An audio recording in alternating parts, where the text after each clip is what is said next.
በማታ እጅግ ከባድ ነገር ተፈጥሯል። ሄርሜላ የወደቀችበት ቦታ ድንጋያማ በመሆኑ እሷ ላይ ጉዳት ደርሷል። አፋፍሰው የጤና ቦታም ወስደዋታል። ይህን ጉዳይ አስመልክቶም የሄርሜላ ቤተሰቦች በአንድ ላይ ተሰብስበው ሄርሜላ ልጃቸውን አይተዋል። በመቀጠልም እዚያ ያደረሳት ሰዎች እነሱ ናቸው በማለት ሩታና ኤፍሬም እንዲያዙላቸው ከባድ ክስን በማታ እንዳዘዙን ጭምር ዝርዝር መረጃዎቹ እየደረሱኝ ይገኛሉ።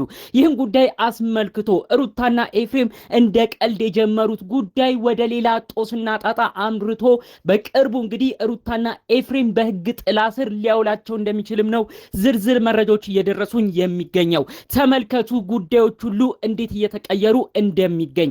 ትናንትና የሄርሜላ አባት በተለይ ደግሞ ሄርሜላ ቤተሰቦቿም አይፈልጓትም፣ የሰው ትዳር አፋታለች፣ ይሄ ነው እውነታው እያላችሁ ኮመንት የምታደርጉ ሰዎች እጅግ የተለየ ነገር ነው የተመለከትነው። የሄርሜላ አያት እንደዛ ይናገሩ እንጂ ሚዲያ ወጥተው የሄርሜላ የገዛ አባቷ ግን ለመጀመሪያ ጊዜ ከባድ መልእክትን ያስተላለፈው ሩታና ኤፋናይም ያላቸው ነገር እጅግ ያስደነግጣል። ለአብርሽም ከባድ መልእክት አድርሶታል። ሁሉንም እባካችሁ 2 ደቂቃ ብቻ ሰጣችሁ ሰምታችሁ ትክክል ነው የሄርሜላ አባት ወይስ ትክክል አይደለም የሚለውን ኮመንት እንድታረጉልኝ ነው በአክብሮት እምጠይቃችሁ። ሰላም ውድ የሀገሬ ልጆች፣ በያላችሁበት ሰላማችሁ ይብዛ። የአብርሽ ወዳጅ አድናቂ ሆናችሁ በአጠቃላይ የሰውን መገፋትና የሰውን ወደ ጎን መደረግ እማትወዱ ሰው መጠቀሚያ ሲሆን የሚያሳዝናችሁ ቀን የሀገሬ ልጆች እባካችሁ የዛሬው መረጃ እኔም ለመልካም ነውና ይዤ የመጣሁት እባካችሁ ላይክ እያደረጋችሁ ብዙ ሰው ጋር እንዲደርስ አድርጉልኝ። ላይካችሁ አይረሳ። ቀጥታም ይዤ ወደ መጣሁት ዝርዝር መረጃዎቼ አመራለሁ። እንግዲህ በሆነው ነገር ብዙዎቻችን ደንግጠናል። ሄርሜላ ለሁለተኛ ጊዜ ነው እንግዲህ በአንድ ቪዲዮ ክስተት ላይ ስትወርቅ የተመለከትናት። የትናንትናው ግን እጅግ ይለያል። ልክ አወዳደቋን ቪዲዮ መጨረሻ ካያችሁት ሩታ እንዲሁም ደግሞ ኤፋ አንድ ላይ ብለው ነበረ ሲመለከቱ በድንጋጤ የነበረው። ይህ ማለት አወዳደቋ ከባድ እንደነበር ነው። ታዲያ የወደቀችበት ቦታ ድንጋያማ እንደሆነና ስትወርቅ እንደመታት የሆነ ነገር ነው በዝርዝር መረጃውን የደረሰብኝ። ከዛ በኋላ አፋፍሰዋት የጤና ቦታ እንደወሰዷት፣ ከዛ በኋላ ቤተሰቦቿ ጋር እንደተደወለ፣ ቤተሰቦቿም ምንድነው ይቺ ልጅ ዘመድ እንደሌላት ወገን ጠበቃ እንደሌላት መጫወቻ ያደረጓት ብለው እንግዲህ ዘመዶቿ በሁኔታው ሁሉ እንዳበዱ ዝርዝር መረጃው ደርሶኛል ማለት ነው። በመቀጠልም የሄርሜላ አባት ከባድ መልእክትም አስተላልፏል። የሄርሜላ አባት ያለው ምንድነው?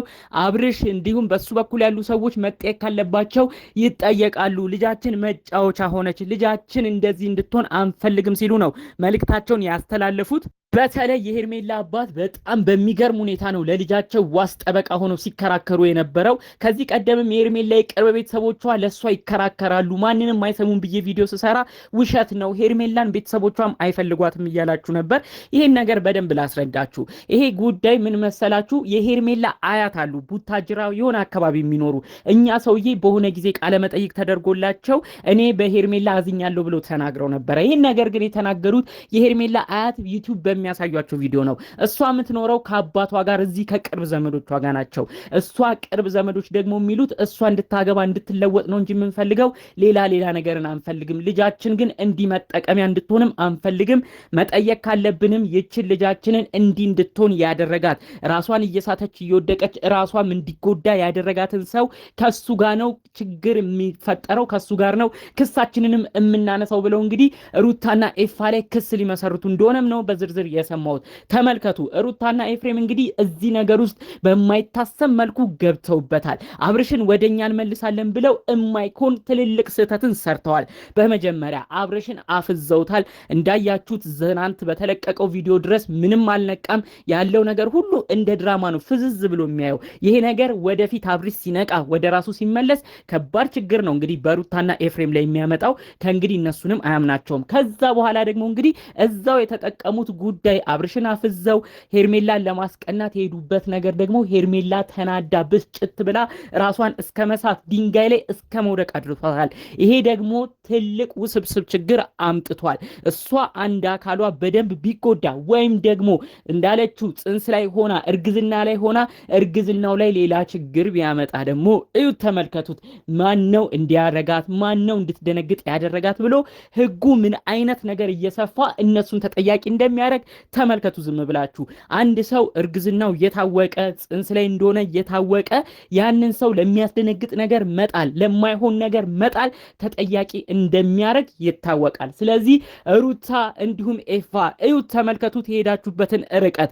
ሄርሜላ ብቻዋን ነው የምትመጣው በቪዲዮ እያላችሁ አንዳንዴም ብትጨምር ወንድሟን ወይም ያክስቷን ልጅ ነው እያላችሁ ሌላ ችግር ውስጥ የገባችሁትን ጉዳይ ቀላል ነገር እንዳልሆነ አስጠንቅቄ እነግራችኋለሁ። ሩታ እባክሽ ልዑሌ እናትም አባትም ያስፈልገዋል። አንቺ ግን የምትሄጂበት ርቀት አጠቃላይ ለልጃችሁ ልዑሌ እንኳን ያልታሰበ ነገር እንዲከሰት ነው እያደረገ የሚገኘው።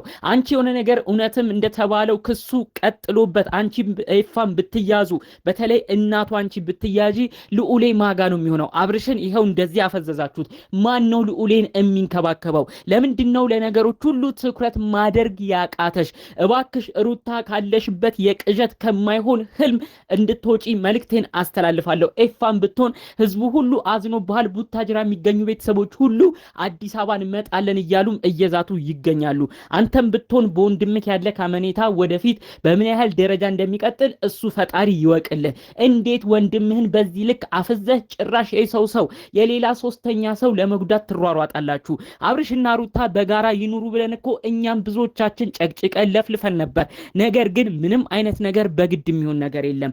አንድ ሰው እህል ውሃው ሲፈቅድ ነው በአንድ የሚኖረው፣ ካልሆነ ግን ሁሉም በየራሱ ይኖራል። ይሄ ደግሞ የህይወት ግዴታ ነው። ግድ አንድ ሰው ከአንድ ሰው ጋር ተጣብቆ ይኑር ማለት አይቻልም። ይህን ነገር ጠንቅቃችሁ እያወቃችሁ አብርሽን ወደ ራሳችሁ ለመመለስ የሄዳችሁበት ርቀት እመኑኝ ዋጋ ያስከፍላችኋል። በቅርብም ተጠያቂ ሆናችሁ ዘብጥያ እንዳትወርዱ ነው የተለያዩ መረጃዎች እየደረሱኝ የሚገኘው። እባካችሁ የሁሉ ነገር ከመፈጠሩ በፊት እባካችሁ ሩታና ኤፋ ሄርሜላን ሄዳችሁ ባለችበት ቦታ ይቅርታ ጠይቃችሁ የሁሉ ነገር ይፈጠራል አንቺም ትጎጃለሽ ብለን አላሰብንም ነበር ብላችሁ ይቅርታ እንድትጠይቁና ጉዳዩ ሁሉ ወደ መሬት ወርዶ ረገብ እንዲል ነው መልእክቴን እማስተላልፈው።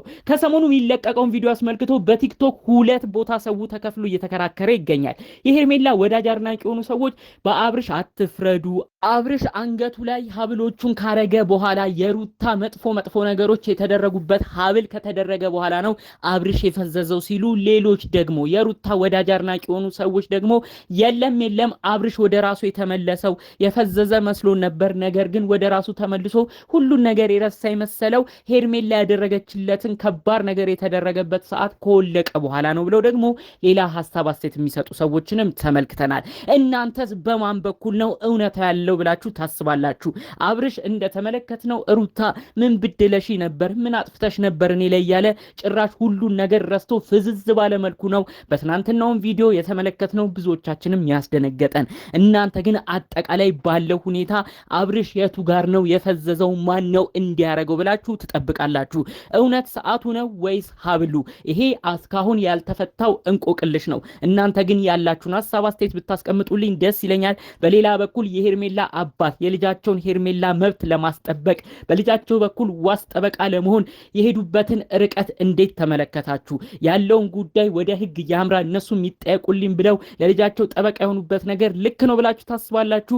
ወይንስ ደግሞ ልጃቸው ሄርሜላ ሲጀመርም የሰው ትዳር ገብታ ነው ሁሉ ነገር ያመጣችሁ፣ ስለዚህ አባትየው መጠየቅም አይችልም ብላችሁ ትከራከራላችሁ? ያሉትን ጉዳዮች በተለያዩ ቦታዎች ተመልክታችሁ እባካችሁ የእናንተን ምልከታ በጨዋነት በኮመንት በሐሳብ አስተያየት ብታስቀምጡልኝ ደስ ይለኛል። እንዲሁም ደግሞ በስተመጨረሻ አንድ ምርቃትን መርቂያችሁ የዛሬ ቪዲዮን እዚሁ ላይ ላብቃ። ፈጣሪ አምላክ የኔ ባላችሁት ሰው በእህት በወንድሞቻችሁ እንደዚህ ፍዝዝ ከመደረግ እሱ ፈጣሪ ይጠብቃችሁ። ይህ ምርቃቴ ነው። ብዙ ሰው የኔ ባለው ሰው ነው የሚጎዳውና ስለዚህ በሌሎች ቪዲዮዎች እስክንመለስ ሰላሙን ሁሉ እመኝላችኋለሁ። ለዛሬ ዘን የመጣኑ መረጃ ይህን ይመስል ነበር። ሰላሙን ተመኘው። ሰላም